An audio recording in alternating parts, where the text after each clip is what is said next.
रोज शंकर के मंदिर में प्रतिदिन जाने वाले को और एक और चीज अपने स्मरण में रहे, अगर शिव के मंदिर नहीं जा सकते तो अपने घर में जो शिवलिंग है उस पर जल चढ़ाओ। और यदि आप अपने शंकर के घर में शिवलिंग पर भी जल नहीं चढ़ा पा रहे हो तो किसी बेलपत्री का वृक्ष हो, उस वृक्ष के नीचे भी जल चढ़ाओ। और कभी मौका मिल जाए, कभी भगवान शंकर की बड़ी करुणा हो जाए, भगवान शंकर की बड़ी उदारता हो जाए, भगवान शंकर की बड़ी कृपा हो जाए, बड़ी कृपा हो जाए, भगवान शंकर जिस दिन तुम्हारे ऊपर बड़ी कृपा कर दे, किसी सोमवार को 3 नियम बना लो। जिस दिन मेरा भोले बाबा तुम पर कृपा कर दे उस दिन सोमवार का एक नियम बनाओ कि महीने का एक सोमवार मुझे ऐसा करना है, 3 नियम धारण करना है महीने के सोमवार को। पहला, सुबेरे जाकर शंकर भगवान को 1 लोटा जल चढ़ाना है। दूसरा, दोपहर के समय पर जाकर मुझे बेलपत्री के वृक्ष के नीचे एक चावल का दाना रखकर बेलपत्री की 7, 11, 21, 108, 51 जितनी परिक्रमा आप लगा सकते हो वो लगाना है। और तीसरा, बेलपत्री के वृक्ष के नीचे और शंकर के मंदिर के दरवाजे पर मुझे एक घी का दीपक लगाना है। बस ये 3 नियम जिसने महीने में एक बार ले लिया, समझ लो उसको पीछे हटने की जरूरत ही नहीं, वो आगे ही बढ़े।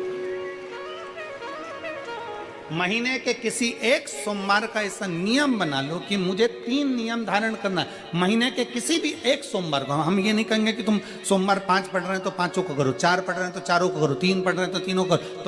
तुम तो महीने का एक सोमवार का नियम बना। और मेरी दीदियों से, मेरी बेटियों से जो विदेश में रह रही हैं, जो कहीं बाहर रह रही हैं, कहीं बड़े शहर में रह रही हैं, जो रोज मंदिर नहीं जा सकते, हर किसी महीने के एक सोमवार को भी ये नियम निर्धारण करते, तो उनसे कहेंगे कि 3 महीने में एक सोमवार का नियम बना लो। 3 महीने में नहीं बना सकते तो 6 महीने में एक सोमवार का नियम बना लो। और 6 महीने में नहीं बना सकते तो 1 साल में एक सोमवार का ऐसा नियम बना लो कि मैं साल का एक सोमवार ऐसा रहूंगी कि सुबह सोमवार के दिन मंदिर में जाकर जल चढ़ाऊंगी, दोपहर में जाकर बाबा को एक अक्षत का दाना रखकर, अक्षत का मतलब है कि बाबा मेरी दिनों दिन उन्नति करना। बेलपत्री के वृक्ष के नीचे जो अक्षत रखा जाता है वो उन्नति के लिए रखा जाता है। शंकर के शिवलिंग पर जो अक्षत रखा जाता है वो रोग मुक्ति के लिए रखा जाता है। अशोक सुंदरी पर जो अक्षत रखा जाता है वो संतान प्राप्ति के लिए रखा जाता है। षडानंद कार्तिकेय की ओर जो अक्षत रखा जाता है वह हमारे बच्चों की सुख समृद्धि के लिए रखा जाता है। विनायक की ओर,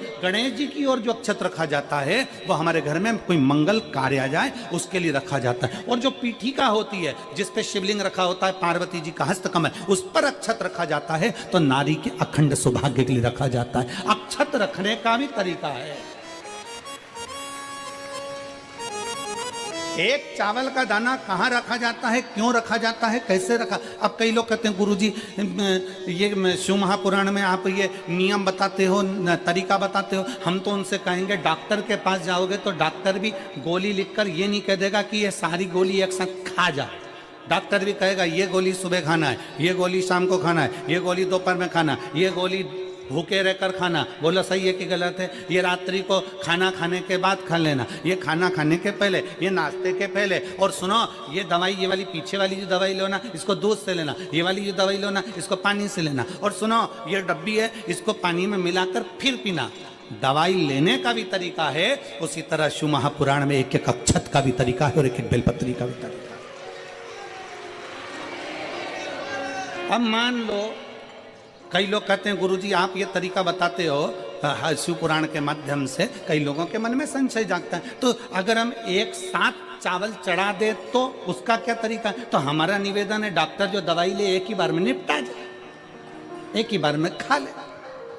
दवाई एक बार में पूरी खा गए असर नहीं करेगी, इसमें डॉक्टर का कोई दोष नहीं है। उसने तो बताया था ऐसे लेना, ऐसे लेना। और तुमने, मैं डॉक्टर साहब ने पूछा दवाई पूरी ली, शाम की दवाई भूल गई थी, सवेरे की दवाई भूल गई थी, ये दवाई भूल गई थी। डॉक्टर कहेगा हमने तो नियम बताया तब तुमने नहीं खाई, तो असर कहाँ से करेगी? तुम असर कब करती है? जब हम पूजन के तरीके को जान जाएं, जब हम अर्चना के तरीके को जाएं। आप साल भर का एक सोमवार निकाल लो, 6 महीने का एक सोमवार निकाल लो, 3 महीने का एक सोमवार निकाल लो, महीने का एक सोमवार निकाल लो, अपने से दिल में बन जाए तो एक सोमवार ऐसा निकालो जिसके 3 नियम धारण हो। पहला, उसी सोमवार जिसको कर रहे हो उस दिन सुबह जल चढ़ाना। दूसरे, दोपहर के समय पर जाकर बेलपत्री के वृक्ष के नीचे एक चावल का दाना रखना और परिक्रमा बेलपत्र की जितनी तुमसे बन जाए, जितनी तुम्हारे शरीर की कैपेसिटी हो, जितना तुम्हारा शरीर चलते बन जाए। हम तो ये भी नहीं कहते कि तुम भूखे रहकर भगवान का भजन करो, हम कभी नहीं कहते। हम तो यहां तक कहते हैं, हमारे पुष्टि मार्ग में यहां तक कहा गया कि वल्लभ कुल की एकादशी करो, भले बकरी जैसे चरो पर एकादशी करो। हम तो यहां तक कहते हैं कि बहुत समय से कल मेरी एकादशी है, एकादशी है, एकादशी है, एकादशी है, पूरे घर को हिलाकर रख दिया, एकादशी है, एकादशी, एकादशी है। बहू टेंशन में, बेटा डिप्रेशन में, पति पपीता ला ला के, सेव फल ला ला के, मूंगफली का दाना ला ला के, काजू कतली ला ला के, सेव फल ला ला के, और सारा सामान, साबूदाना और खिचड़ी और ना चिप्स ना जाने क्या क्या ला ला के, बेचारा पति एकादशी आती है वो नौमी से चिंता में पड़ जाता है।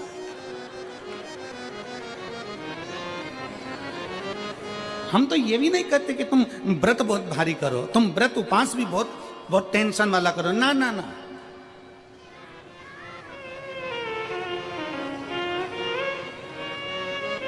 अपने को व्रत उपास भी इतना बहुत बहुत भूखे रह रहे हो, बहुत प्यासे रह रहे हो, और मालूम पड़े कि भगवान हमें मिलेगा, भगवान हमें मिलेगा। भगवान कहता है कि देख भाई, मैं भी भूखा नहीं रहता, तू भी भूखा मत रहे, मैं भी चकाचक रहता हूँ, तू भी चकाचक रहे, मैं भी अपने। और भगवान शंकर तो ये भी कहते हैं कि अपना परिवार भी मत छोड़ो। मेरे पास में पार्वती भी, एक ही देवता है जो विद फैमिली मंदिर में बैठता है। शंकर जी हैं तो पार्वती जी है, तो गणेश जी हैं, तो कार्तिकेय जी हैं, तो नंदी है, सब मंदिर के अंदर चाहिए। शंकर भगवान अपने पूरे परिवार के साथ। शंकर जी तो ये कहते हैं अकेले तुम क्यों रहते हो। शिव जी की एक बात अपने ध्यान में रखना, कितनी सुंदर बात है शंकर भगवान की, बहुत ध्यान में रखिएगा। आप जौहरी नहीं हो, हीरे को नहीं परख सकते। हम भी जौहरी नहीं है, हम हीरा को नहीं समझ सकते। पर भगवान शंकर ने पृथ्वी पर जिसको जन्म दिया उसको जौहरी बनाकर पैदा किया है, उसको जौहरी बनाकर भेजा है कि आप भले हीरा को न समझो चलेगा, पर अपने नजदीक में कोई दुखी है तो उसकी पीड़ा को जरूर समझना। भगवान शंकर कहते हैं उसकी पीड़ा का स्मरण।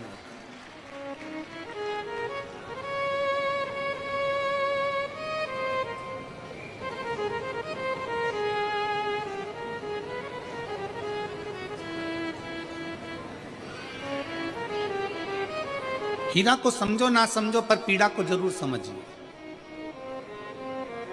किसी के दर्द को जरूर समझिए, किसी के दुख को जरूर समझिए, किसी की तकलीफों को जरूर समझिए। पशुपतिनाथ का व्रत करते हो आप, 16 सोमवार का व्रत करते हो आप, संकट सोमवार का व्रत करते हो आप, शिवरात्रि का व्रत करते हो, सोमवार की अष्टमी का व्रत करते हो। उन व्रतों में सारे व्रत करो, मना नहीं है, पर उस व्रत में अपना पूर्ण समर्पण परमात्मा के प्रति रखो। केवल खाना छोड़ा है, अन्न छोड़ा है, भोजन छोड़ा है, और दिन में सुबह से लेकर शाम तक 2-3 बार तुमने कुछ ना कुछ पाया है, वो व्रत हो सकता है आपकी दृष्टि में। पर हमारी दृष्टि में व्रत कौन सा है। शिव महापुराण की कथा कहती है कि सुबेरे आपका व्रत चालू हुआ, दूसरे दिन ब्रह्म मुहूर्त तक जो आपका व्रत आपने रखा है, भगवान का जो व्रत कर रहे हो, उस व्रत में एक बात अपने अंदर उतार कर रखो कि इस दिन मैं अपने मोबाइल का त्याग करती हूँ, पूरे दिन मैं मैसेज नहीं पढ़ूंगी, मैं देखूंगी नहीं, मैं अपशब्द नहीं कहूंगी, मैं जानूंगी नहीं। दूसरा, आज के दिन मेरा व्रत है।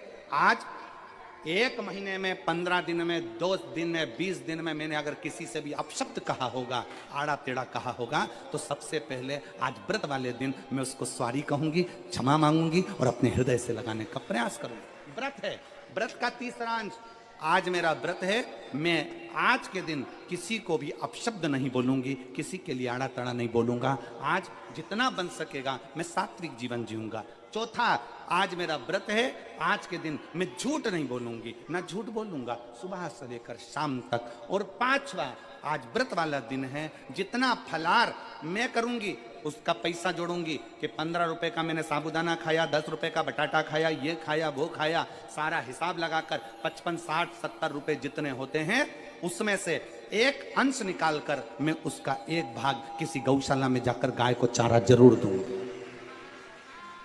आपका व्रत, आपकी साधना, आपका तप, आपका बल, आप कैसा कर रहे हैं? केवल भूखे रहने पर भगवत पद की प्राप्ति नहीं होती। शिव महापुराण की कथा कहती है कि भूखे रहने से भगवान की प्राप्ति नहीं होती। शिव पुराण की कथा कहती है भगवान को पाने की भूख बढ़ाने से भगवान की प्राप्ति होती है। भीतर से परमात्मा को पाने की भूख बढ़ाए, भगवान को पाने की भूख बढ़ाए भीतर से।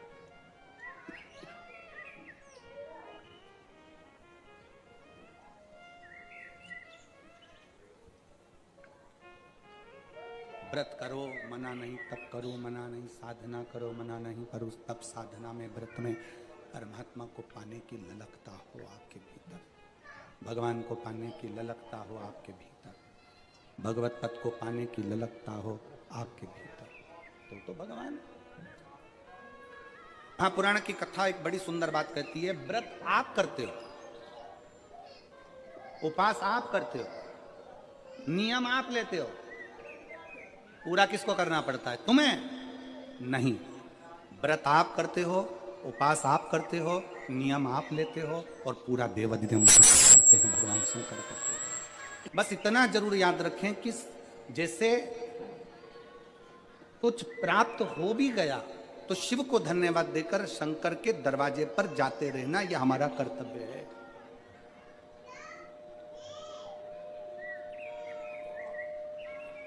एक बहन जी ने पत्र लिखा था कल, उस पत्र में बहन जी ने लिखा कि शिव महापुराण तप का मतलब क्या होता? चलिए, उपास का मतलब बताओ। खाना छोड़ देना व्रत नहीं है, दूसरे का धन छुड़ाकर खाना छोड़ देना व्रत है। शिक्षा दे देना, किसी को चिकित्सा की जरूरत है उसकी चिकित्सा में थोड़ा सा धन लगा देना, कोई रोते हुए के आंख के आंसुओं को पोंछ देना, किसी के दुख में खड़े होकर उसको खुशियां प्रदान कर देना, ये दुनिया का सबसे बड़ा व्रत है, सबसे बड़ी साधना, सबसे बड़ा तप। मन साफ है तो सारी गलतियां माफ है, और अगर मन ही साफ नहीं है तो गलती कौन माफ करेगा भाई? हम भी तो अपनी जिंदगी में एक नियम बना सकते हैं कि मैं श्री शिवाय नमस्तुभ्यम का जाप करूंगी, मेरी कॉलोनी में कोई शंकर जी का मंदिर है, हम 5-10 महिलाएं प्रत्येक सोमवार को 10 मिनट बैठेंगी, शाम के समय प्रदोष काल में 6 बजे 6:30 बजे बैठेंगे, 6:45 बजे 15 मिनट बाद उठ जाएंगे, श्री शिवाय नमस्तुभ्यम का जाप करेंगे, शंकर जी को भोग लगाएंगे। अगर एक हफ्ते में 5 सोमवार पड़ते हैं तो 5 महिलाएं अपना नियम बना ले कि आज का प्रसाद थोड़ा सा, कुछ भी शक्कर, खड़ी शक्कर, कुछ भी मैं लेके आऊंगी, माँ भोग लगाएंगे, अपन 5 मिलकर श्री शिवाय नमस्तुभ्यम जपेंगे, प्रसाद बांट देंगे, अपने घर चले जाएंगे। ज्यादा ढोंग प्रपंच नहीं, दिखावा नहीं, कोई एक नियम। हमारे नजदीक में शंकर जी का मंदिर है, हफ्ते में एक बार नियम बनाएंगे, उस मंदिर में सफाई करेंगे, हफ्ते में एक बार नियम बनाएंगे, अपने नजदीक के शंकर के मंदिर को साफ करेंगे, क्लीन करेंगे। एक नियम अपने अंदर बनाओ शिव के प्रति।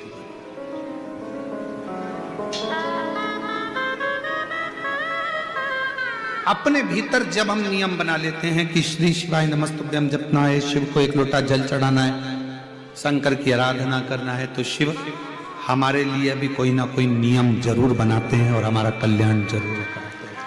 एक नियम बना, इस कथा को सुना, तुम्हारे पति को फल प्राप्त हो।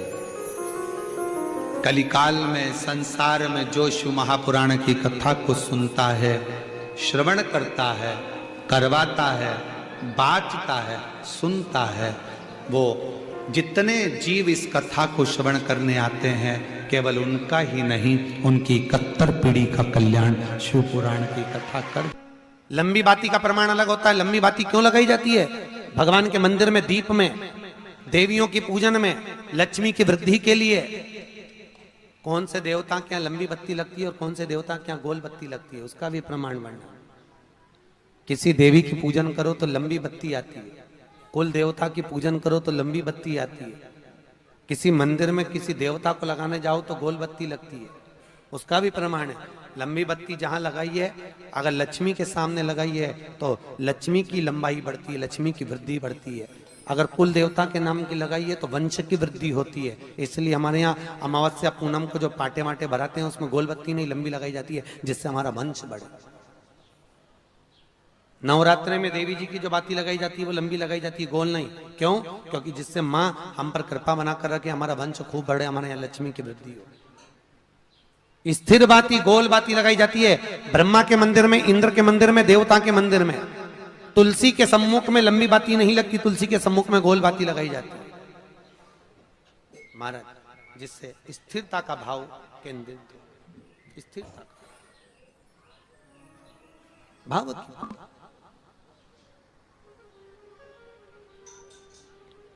पीपल के वृक्ष के नीचे कभी लंबी बाती नहीं लगती, बड़ के पेड़ के नीचे कभी लंबी बाती नहीं लगती, आंवले के पेड़ के नीचे कभी गोल बाती नहीं लगती। आंवले के वृक्ष के नीचे लंबी बाती लगना चाहिए। धन की वृद्धि, सुख समृद्धि। तुलसी के पौधे के नीचे लंबी नहीं लगती, गोल बाती लगती। बातियों का भी प्रमाण। मान लो तुम किसी कार्य के लिए जा रहे हो, 5 बार 6 बार तुम उस कार्य के लिए होकर आ गए, या किसी से अपना पैसा लेना है और तुम उसको पास 50 बार होकर आ गए हो, भैया पैसे कब देगा? या किसी कार्य के लिए जा रहे हो, वो कार्य नहीं हो रहा, 50 बार होकर आ गए, वो काम नहीं हो रहा। शिव महापुराण कहती है लाल चंदन, कौन सा चंदन? लाल चंदन को अच्छा घिसो और घिसकर तैयार कर कर बेलपत्री के ये जो दोनों भाग हैं, दर्शन हो रहे हैं आप लोगों को? लाल चंदन घिसो और घिसकर बेलपत्री के ये दोनों भाग हैं, दोनों पत्तियां जो नीचे की हैं, इसमें उस चंदन को लगा लीजिए। अगर किसी से आपको पैसा लेना है, वो नहीं दे रहा, या कोई काम है या जॉब है या नौकरी है या उसके लिए, या कोई विद्याध्ययन का कोई कार्य है, कोई स्कूल में पढ़ाई कर रहे हो और वो कार्य नहीं हो रहा, 5 बार 6 बार करके देख लिया, नहीं हो रहा, तो ये दोनों पत्तियों पर लाल चंदन लगाओ। लाल चंदन लगाने का मतलब ये नहीं कि जरा सी तुम बिंदी लगा दो, लाल चंदन जो घिसा है उसको पूरी पत्तियों पर अच्छे से फेरना है।